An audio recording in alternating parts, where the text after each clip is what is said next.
SSC ও সমমানের পরীক্ষার ফলাফল প্রকাশিত হয়েছে। এবারে পাশের হার ও জিপিএ 5 দুটি কমেছে। পাশের হার ৬৮.৪৫, জিপিএ 5 পেয়েছে ১,৩৯,০৩২ জন। পরীক্ষায় অংশ নেয় ১৯,২৮,৯৭০ জন শিক্ষার্থী।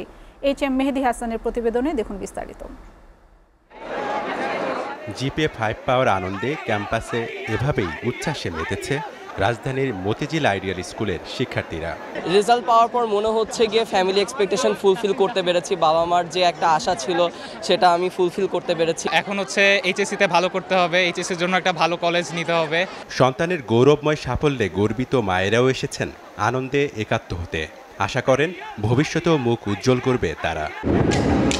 রাজধানীর ভিকারুন্নেসা স্কুলেও বইছে আনন্দের বন্যা। কাঙ্ক্ষিত ফলাফল পেয়ে আবেগতাড়িত শিক্ষার্থীরা। সাফল্যের পরম্পরা শিক্ষা জীবনের পরের ধাপেও ধরে রাখতে চান তারা। একটা মনের মধ্যে সংকোচ কাজ করছিল যে হবে কি হবে না, যদিও এক্সাম অনেক ভালো দিয়েছে, কনফিডেন্স ছিল। তো যখন রেজাল্টটা দেখলাম যে জিপিএ 5 এসেছে, অনেক ভালো লেগেছে। নানু দাদু গত 1 বছরে মারা গেছে, তো ওনারা হয়তো থাকলে এখন আমার কথা অনেক বলতো অথবা আমার কথা জিজ্ঞেস করতো, আরও খুশি হতো। সবার আগে আসলে মা বাবার পরিশ্রম, তারপর আমার টিচারদের পরিশ্রম, তারপর আমার পরিশ্রম।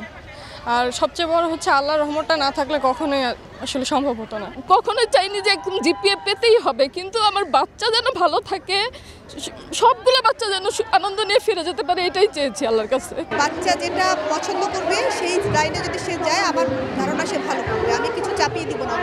গেল 10 এপ্রিল মাধ্যমিক ও সমমানের পরীক্ষা শুরু হয়। গেল বছরের চেয়ে এবছর প্রায় 1 লাখ পরীক্ষার্থী কম অংশ নেয়, আর অনুপস্থিত ছিল 27,000 শিক্ষার্থী।